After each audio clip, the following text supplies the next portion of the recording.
This is the naked truth about real estate investing. Your host, Javier, has already been through all the brain damage of this business, so you don't have to go through it. That way, you're not exposed to all of the risk of losing your shirt or getting caught with your pants down. So let's dive into another no BS episode right now. All right. It can be very time consuming. It can be very scary. It could be like trying to get somewhere without a roadmap, right? So that's why I created this due diligence list when I buy a property. When I buy an apartment building, even a mobile home park, you can use it for, mostly pretty much any commercial property. But this one specifically is for a multifamily. It could be a 6 unit. It could be a 600 unit. You can use it, for what you like. So go ahead and sign up, put your name, email. I'll send you the free link to my due diligence. This is what I've used to buy, hundreds and hundreds of units, if not, thousands of units. So sign up, you get my link. You get an Excel sheet as well. And also we use the software, project management software, Monday.com. Feel free to sign up for a free trial. I do have an affiliate link. You don't pay any extra, right? They just pay me a small fee. Don't have to use it. You have the Excel spreadsheet, but if you use Monday.com, it's actually a lot better, a lot smoother, a lot prettier, and you can do a whole bunch of other stuff. There's even a video there I created in the link. So check the link, sign up, and this is my giveaway for you guys. Thank you so much. Take care. Hello, everybody. My name is Javier Hinojo, and welcome to another episode of The Naked Truth about real estate investing. And today I have all the way from the UK, Suzy and Michael, or Michael and Suzy. A lot of the times people say the man's name first and then the woman's name first. But this time, I did it backwards, right? Because you got to go against the flow. That's right. So I really appreciate them for being on the podcast. I'm not sure what time it is over there, but what time is it? It's 8 p.m. 8 p.m. Okay, it's not too bad. So we're about 5 hour difference. So not too bad. I'm going to have them go ahead and just do a quick introduction. They'll talk about a little bit about them. And there's a couple of things I want to really ask them is how do they invest in the U.S. all the way from the UK? And they have this thing on their website. It says return on impact. Definitely want to hit that. And let's go, guys. We'll tell everybody a little bit about yourselves. Absolutely. And thank you so much for having us on. We are super excited, but it's a little bit about me and then Michael can go about himself is that, yes, we are living all over here in the UK and I will wait to reveal why until Michael chats. But I'm currently a program manager for a biotech company over here. And even just to put a little glimpse, as a military spouse, when the opportunity of real estate investing arose, that was huge, right? Because now I no longer have to focus on job changing no matter where I go, or where we're stationed, which then I just kind of gave it away. So I apologize. But Michael will explain I guess his background and why we're even over here. Yeah, thanks, Suzy. So as Suzy alluded to a little bit, I'm still active in the Air Force. In the military, I've been in the military for about 16 years now. Before coming here, I was teaching at the Air Force Academy, genetics and molecular biology. And then they want me to continue teaching, so they sent me to get a PhD anywhere. And I was like, cool, we're going to Cambridge, England. And the Air Force is very kind, taking care of me on the back end of my my 20-year career. So getting a PhD here, and then we will return back to Colorado in about a year and a half or so, and I'll be finishing up my military career there. Where I'll continue teaching at the Air Force Academy and finish up my military career, and then I'll transition. Michael, I don't know, mate. 16 years in the Air Force, man. You don't look like you've been 16 years in the Air Force, man. You're doing well. Exercising every day keeps you young, they say. Yeah, for sure. Super cool. So Suzy, you mentioned something really, really cool. I was in the military. I was in the Army when I was younger, and definitely, I wish I would have found real estate investing, especially say for my spouse, or even if for those spouses out there that want to do real estate investing and their better half is in the military. One thing you kind of said it in there was you're virtual. You can do it anywhere. Right? Mm-hmm. It's kind of like a virtual job you can take with you. Yeah, because you do have to go look at a property, but you can always partner with somebody who's local, and they can go. You don't have to fly all the way from England to go look at it. You don't have to, but definitely virtual. So how did that really help you guys do real estate investing? The fact that it was virtual, was that a big deal for you?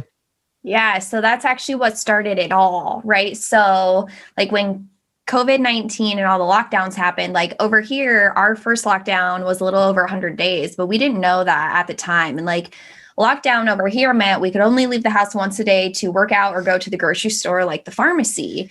And so with that, like Michael and I started a mini book club. One of those books was Multiple Streams of Income by Robert Allen. And a couple chapters in, it talks about real estate investing. And, Michael just looked at me and said, let's do this. And I was like, okay.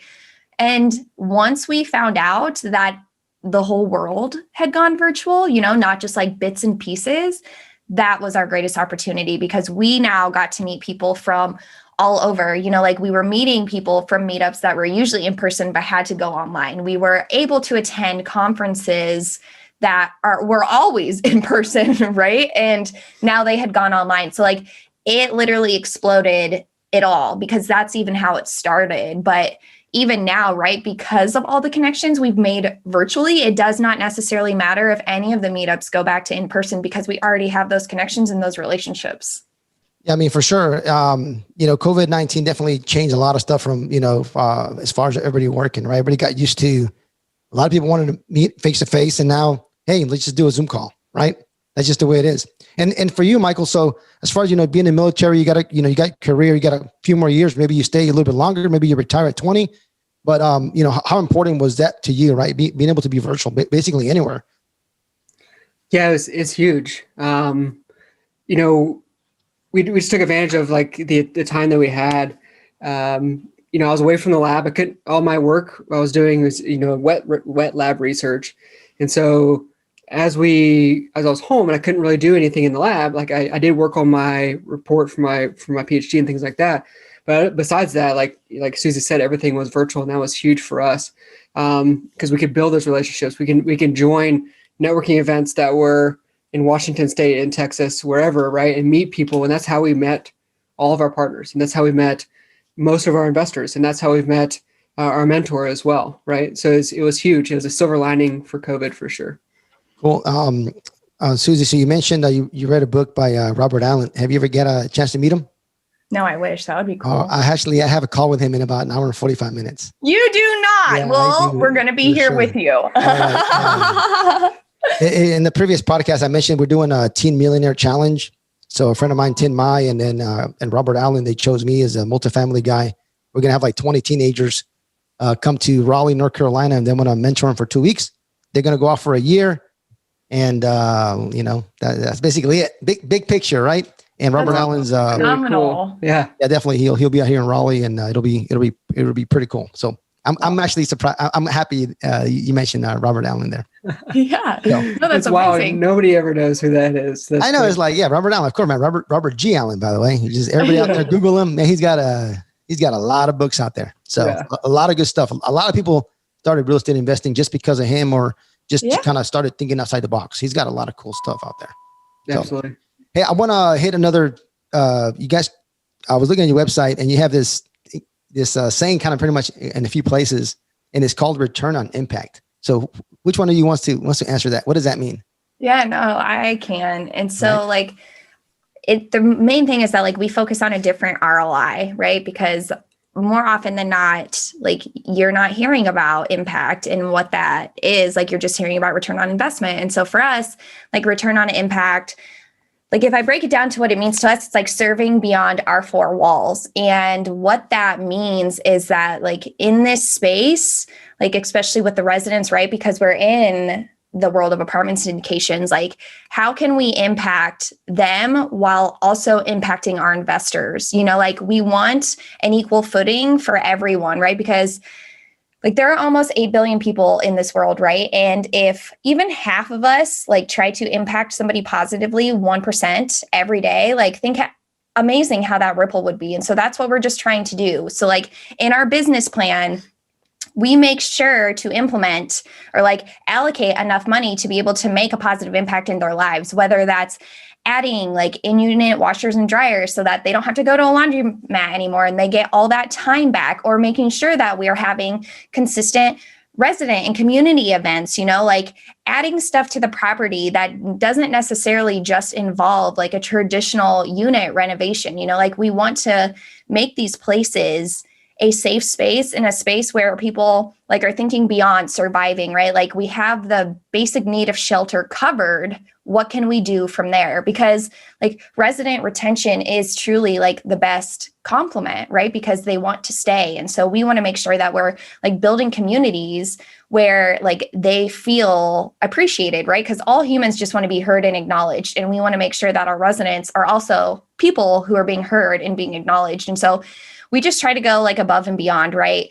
And even if that's just doing extra research, like on amenities or how we can like work with the city of Tulsa to implement more like green initiatives, like doing the extra work just to make sure that like the residents are winning. And then in turn, then our investors are winning as well.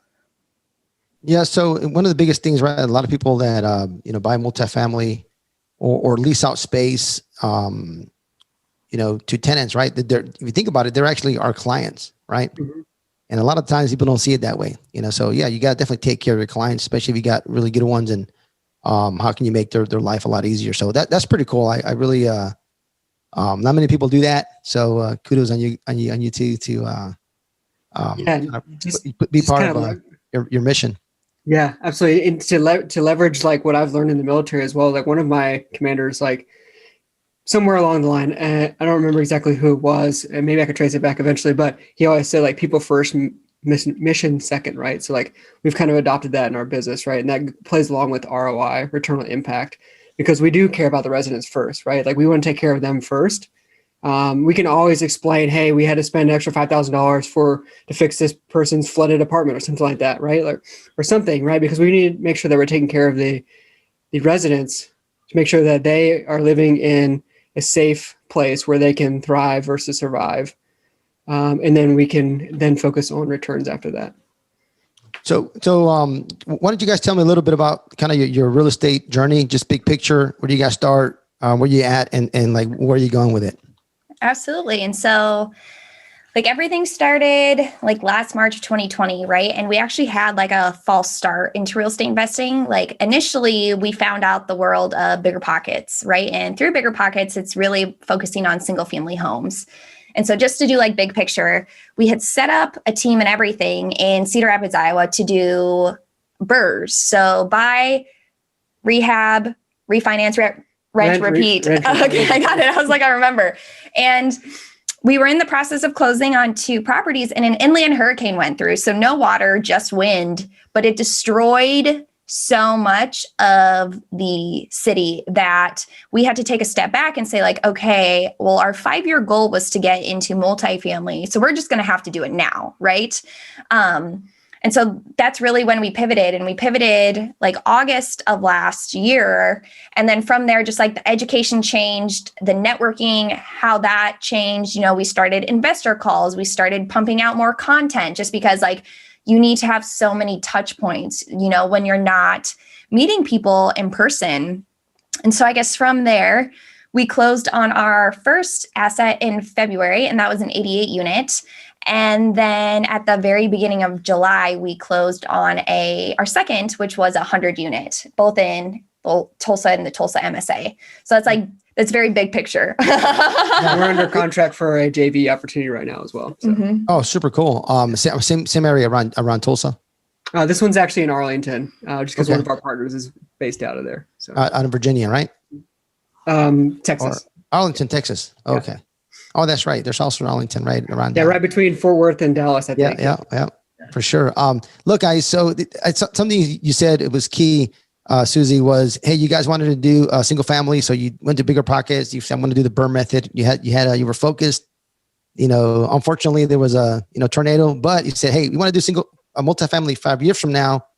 I get people all the time saying, because I used to do single family, right? I used to flip 50 properties a year, right? Wow. I tell everybody that I'm 24, but I look like I'm 42 because I used to flip properties, right? Anyway,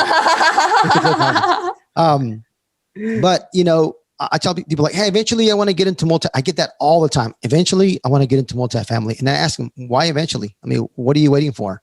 That's my answer to them, right? Like you said, all we did was just pivot. Like we pivot, hang out with different people, right? Yeah. If you guys would hang out with flippers, you'd be flipping properties. Nothing wrong with flipping properties, but if you're hanging out with people who buy medical buildings, guess what you guys are going to do? You guys are going to buy medical buildings, but you guys decided to buy apartments. So, just pivoting, hanging out with the right people, networking, especially now with, like I'm saying, Zoom, you can be, I know, Michael, you mentioned you can be on a call, somebody in Seattle, somebody in California, somebody in Florida, and it can be virtual, right? You don't have to be in person. You can actually hit more people that way because, you can be in 3 meetings in one day. It's been pretty hard to fly to all those meetings in person. So, I'm super cool, man. Awesome for you guys. You guys pivot. You guys two properties under your belt, and a third one coming pretty soon. And I know that you guys are working every day. For sure, you got some more stuff in the pipeline. Yeah, and even just to go off of what you were just saying, the biggest thing too is just to try out a meetup, because in the first meetup that we ever went to, I'm gonna have to say there were probably 35 people. Everyone looks different, but we all want the same thing. You see other women in the space, you see other military members in the space, you see other people who look like you, who talk like you. There were so many different people there that it's well, if they can all do it, why can't I, and majority of the time, they're all recommending the same books. They're all recommending the same thing. It's everybody is just doing what works. We're not all coming up with brand new ideas. We're just doing what works. And what works for millionaires are also working for people who are just starting out. It's just when they started, that time difference is the only thing that's different between the two, And so, if you are truly passionate, about your goals and truly passionate about where you want to be by a certain amount of where you are in life, I promise scaling will get you there and you will be so happy that you scaled. Yeah. For sure. Everybody, has, I call it an investor personality, right? So you got your risk tolerance, you figure out what you feel comfortable with, and everybody has to stick to that. Right. Yeah. So, right, if you want to scale, you gotta go big, right? I know folks that buy single family, but you got to buy 20 at a time, 40 at a time, and you can scale, but not as quickly as multifamily. And one of the biggest things about going to in-person events is you'll meet somebody who has 1,000 units, and you're like, he has 1,000 units. No, come on, really, I can do it. If he can do it, I can do it, right? It happens all the time. Exactly. Yeah. If you ever meet me, you'll be like, oh man, I can definitely do that. I can definitely do it. Yeah, even from my perspective, right? I can leave my traditional 9 to 5 at the end of August. If I am leaving mine, and I have an MBA, I went through the education, I don't feel like I'm wasting any part of that space, Yep. From everything that I've done in life has been a stepping stone. Just think of it that way. Nothing that you have done so far is a waste, but now I get to do real estate or work on real estate full time and truly focus on that. And I'm doing it from a different country. So I promise, it can happen no matter where you are. And all you have to do is have the systems and processes in place. If you work on that, I promise everything else falls into place, that and consistency. You just have to be consistent and do what you said you were going to do. Yeah. Trust your system, right? Trust your system. And one of the biggest things, Michael, you're going to notice right away as soon as Suzy stops or quits her job is you're going to realize your investment business is going to 10X. Trust me, it will 10X because those 40 hours a week you're giving to your boss or to another job, you're going to be able to put it in your business, right? You'll be able to find more investors, find more deals, whatever it is you got in your business plan. It will happen. Trust me. I've been there, and I know people that do it all the time. They don't want to step away from a nice paying job, and they step away and they're like, man, I should have done this. Everybody that I know says I should have done this years ago.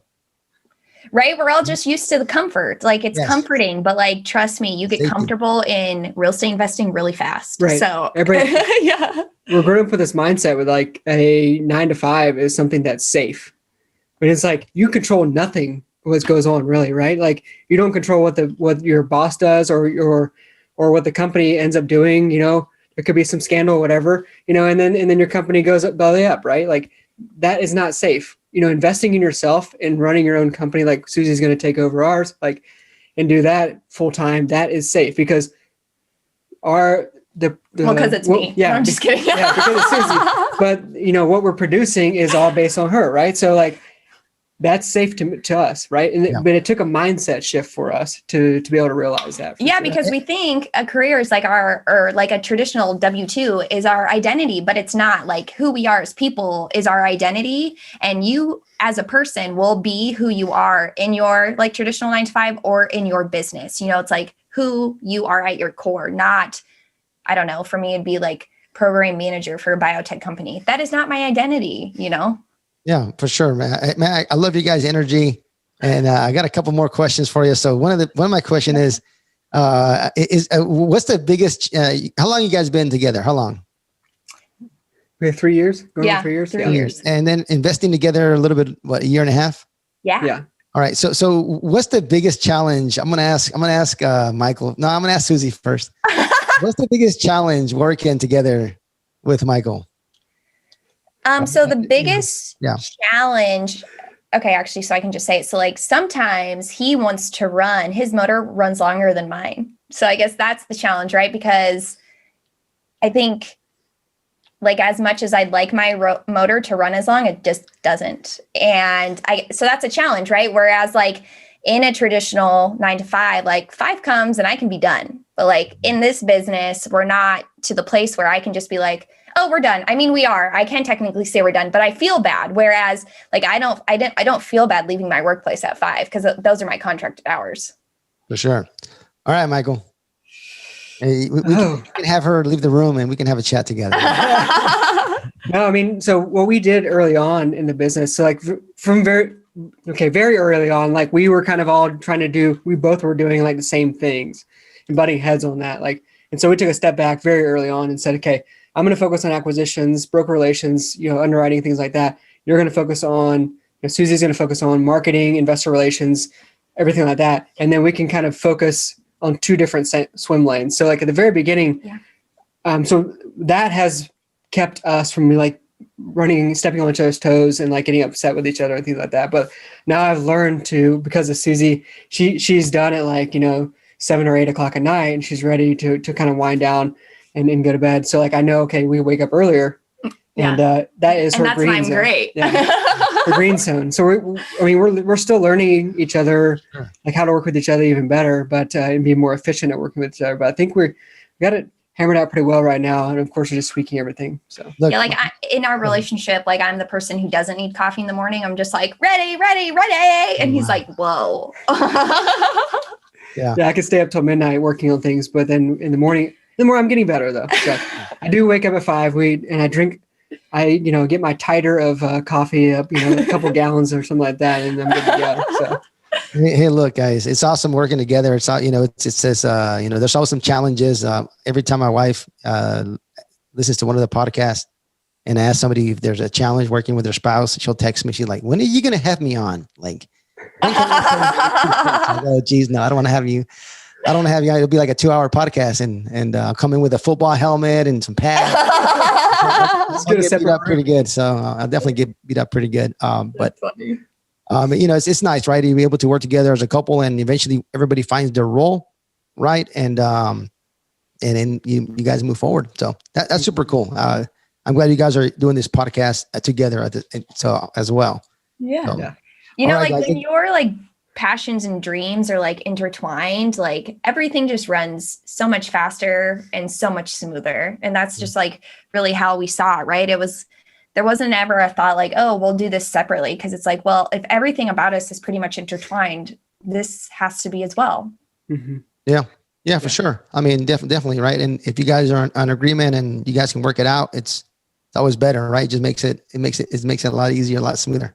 Yeah. Especially you got to be with each other all the time. Yeah. And one more tip for your listeners too. Sorry. Go for it. But that's really helped us work together really well. It's like we journal with each other every morning, and then we read each other's journals. Like in the journal, we write down like the goals we have for the day, right? And then we kind of put each other in check. Hey, do these goals reach are these goals in alignment or on the right vector with our 30, 60, 90-day goals or year-end goals or 3-year goals?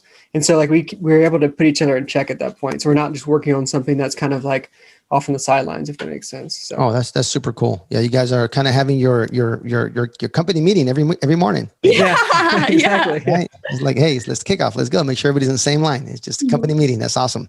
Yeah. All right, so I'm going to ask you. I got one more question, and then I'm going to go to the favorite part of the show, which is I call it the naked truth roulette. Right? It's just a random roulette. I roll it, and it's got some random questions. Perfect. I'm going to ask you guys. Got nothing to do with real estate. But before we go there, I want to talk about what was your guys' like greatest fear before you guys jumped into real estate investing? Like if you had a fear, and has it come true? So the biggest fear for me, you said before real estate investing, or just or even moving forward, right? Like, so, okay, I started real estate investing. Like, do you have a fear there that said, okay, like maybe, whatever it is. Yeah. So that my biggest fear for some reason, like when I hit submit on my first LOI, which is like over $7 million, I was like having a panic attack. So I was like, what if we get accepted, like then we've got to figure it out. Right. And so, but then clicking that send button, it was fine. Everything was fine. Yeah. We didn't get that LOI, but we did get one, for several $1 million after that, and it was fine. So when you push that send on this LOI, you didn't get hit by lightning, right? Nothing happened. Right? Nothing happened. Push the button, like nobody called you, yelled at you. Nobody did not. You just push the button, right? Yeah. That's a big step. I mean, you send in an offer for $7 million, and you're like, oh shoot, what happens if they say yes, right? So that's pretty good. Yeah, and it's and you kind of find out you shouldn't be afraid of that, because how many offers have you sent now? How do you feel now when you send an LOI? I don't even think about it. About it. Yeah, it's like, can we get it out faster? Yeah, they're waiting for the LOI. Yeah. Suzy, anything for you in particular that stood out? Yeah, I mean, for me, it was like, will investors actually invest with us? Because it's our first deal. Like, do they just say yes? Like, because it's awkward on a call? Like, have they put down a soft commit, but really they have another place for it? Like, have I been asking the right questions in order for them to feel comfortable enough? Has my weirdness come out too much? And they're like, oh, I don't know if we're going to invest with her, So that's really just what it was. But then now, even just after the first one, like, what you're capable of doing, and if you're doing the right thing. Yeah, that's super cool. And you said your weirdness. Well, I don't think it's weirdness. I just think, being ordinary sucks, and you're just not ordinary. Yes. I love it. You're not ordinary, guys. So, I'm going to get a t-shirt that says ordinary sucks. I like that. Okay, and the back says, if you're offended, I'm just going to leave like that. That means you're ordinary. You're ordinary. Yeah. If you're offended, just ... Like, that's it. But anyways, all right, guys, I'm going to bring out the roulette. I'm going to share my screen. Oh, fun. Do we get to pick if it's G or R? Oh, how do you know that? I listened. Well, there is a rated G and a rated R roulette. I've done a rated R roulette one time, but you guys let me know. Oh, man. No, we'll do R. Oh my gosh. I was ready. What do you mean? I was ready for this. All right, let's spin it. Let's go, guys. All right. It's got nothing to do with real estate investing. Let's see. Last time I got pretty lucky, got some pretty decent questions. So let's roll. Naked Truth Roulette, the rated R version. Woo. Oh man. Hopefully nobody gets in trouble here. Okay. What has been your worst date? How about that? Oh, this is awkward. Go for it. So I won't go into the details, but it was so bad that I had to text my dad 911, and he called me and pretended that there was an emergency at home. So I had to leave. That's how bad it was, though. Oh my God. Even just to give a glimpse, right? He told me at dinner that he couldn't eat because I was just so beautiful. I was like, whoa, we are not going there. This, I literally don't know you. But then it progressively got more weird, just through other actions that I'm not going to say. All right. Well, there we go. You had to text your dad 911. My daughter went on a date one time, and she's like, Dad, we're out of the movies. I said, okay, great. I'm shopping at the Walmart right across the street. And she's like, you're shopping in the parking lot? Because she can track me. I'm just sitting there in the truck, just waiting for her to text me. And she did text me, actually. She said, Dad, come pick me up. I was there in 30 seconds. That's awesome. Anyways. All right, Michael, go ahead. Oh man, I was trying to think of something, and I'm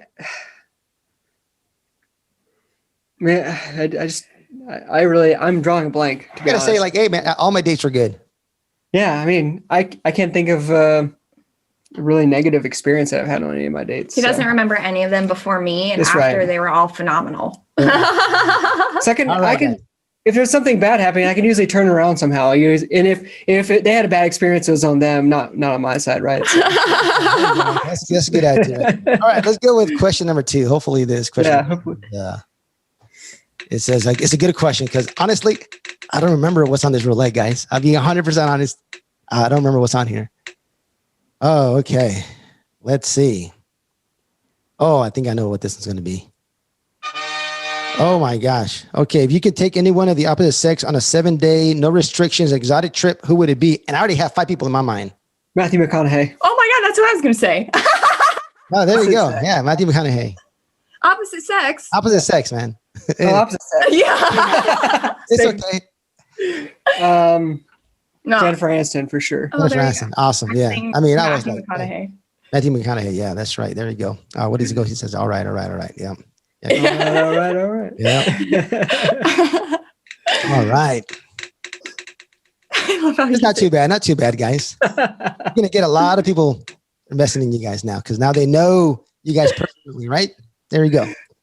Oh, let me see what this one is. I'm nervous. Okay, let's skip that one. All right. Let's skip that one. Did not know that was in there. I got to edit my roulette. We get one pass. All right. Oh, okay, that's not bad. I think this is a good one. I think. Let's find out. Okay. What part of your body would you do cosmetic surgery on? Okay. My calves. Your calves. Abs. Hey, yeah, for sure. Like you want to get some abs? Yeah. Calves. Oh, okay. I guess I would do like this part of my arm. Yeah, you know, that's so hard. You know, it's like super hard. There we go. That was not a regular question. It was just a regular question.